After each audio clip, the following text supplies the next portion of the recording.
Hi there. So, y'all remember Robin Williams?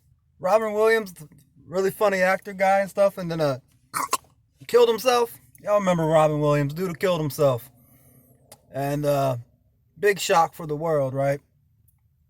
Um, some people say he did it because he was sad. Some people say he did it because he had some type of immune deficiency disease and he was going to die or lose his brain anyway, so he just went out on his own terms. I'm not, vlogging to talk about the reasons behind the death of Robin Williams. It has nothing to do with this. But yeah, so when he did die though, killed himself and the fucking news spread like wildfire.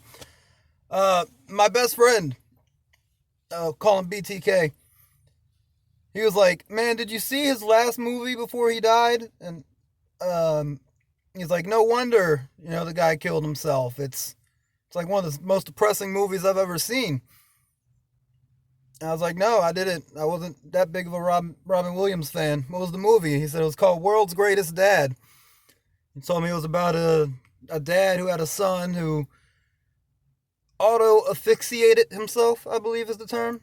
When you like to be choked while you're jerking off. Well, apparently, yeah. Comes home, finds his son dead like that. Didn't want the world to know his son was a pervert, so he like faked a suicide note on behalf of his son and blah blah fucking blah.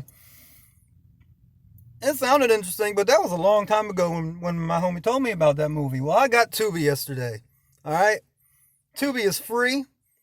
You gotta sit through commercials, but fuck Netflix. They got a better selection of films, anyways, and it's free. All you gotta do is just sit through commercials. I'm a '90s baby. I'm used to that. So as I'm scrolling through Tubi, I I end up seeing World's Greatest Dad in the list. I was like, oh shit, that's that movie my friend told me about. Let me watch it.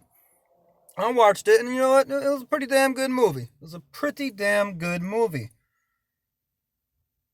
And it has its very depressing moments.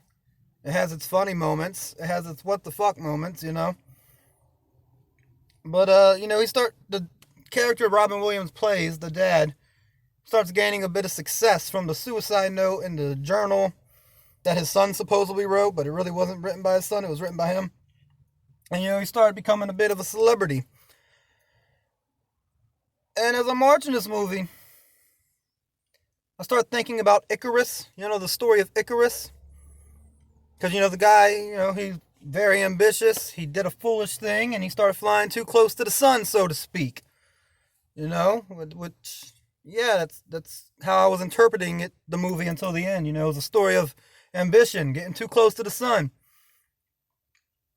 But yeah, so as I'm watching the movie, I start thinking about Icarus, and I just start thinking about Icarus for a hot minute though while I'm watching it. The story of Icarus, because like I'm trying to better my own life too, doing my thing out here.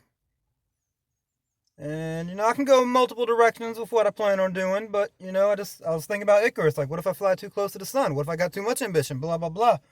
And I start thinking more deeply about it, and everyone always talks about how like the story of Icarus is, a metaphor for ambition. You can only go so far before you burn. Your wings melt and you fall from grace, hit that ground and die. So it's always been considered a story of ambition by most people.